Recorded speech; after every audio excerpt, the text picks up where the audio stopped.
İmanın dirəkləri vardır ki, onun üzərində dayanır və onlarsız iman səhih olmur. Bunlardan biri də qədərə imandır. O, uca Allahın kainatda baş verən hər şeyi öz əzəli elminə və hikmətinin tələbinə görə təqdir etməsidir. Qədərə imanın bir neçə mərtəbəsi var.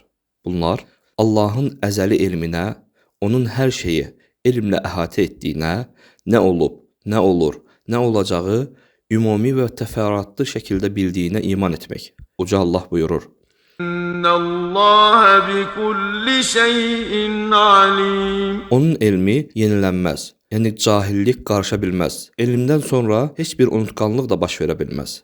Qədərə imandan biri də yazıya iman etməkdir. Biz iman edirik ki, Allah məxluqların qədərini əzəli elminə dayanaraq lövh-i məhfuzda yazmışdır. Qiyamətə qədər baş verib keçənlər, baş verənlər, baş verəcək hər şey Allah yanında yazılıb. Uca Allah buyurur: وَكُلَّ شَيْءٍ أَحْصَيْنَاهُ فِي إِمَامٍ مُّبِينٍ. Peyğəmbər sallallahu əleyhi və səlləm buyurub: Allah ilk olaraq qələmi yaratdı. Ona yaz dedi və o sonsuza qədər baş verəcəkləri yazdı. Qədərə iman arasında iradə və istəyə iman da var.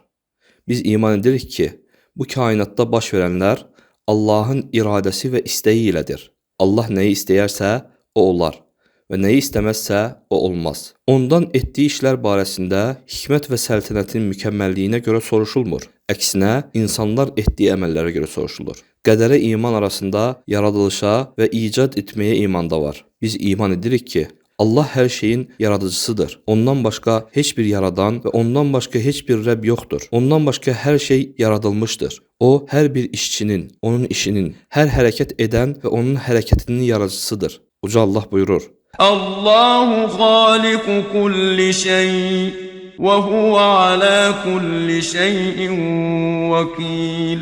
Kim qədərə iman edərsə, Allaha təvəkkül edər və ona tərəf dönər. Xeyrin hamısı Allahın yanındadır.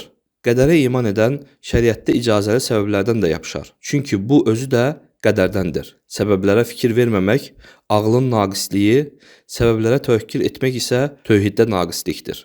Kim qədərə iman edərsə, onun nəfsi, bunların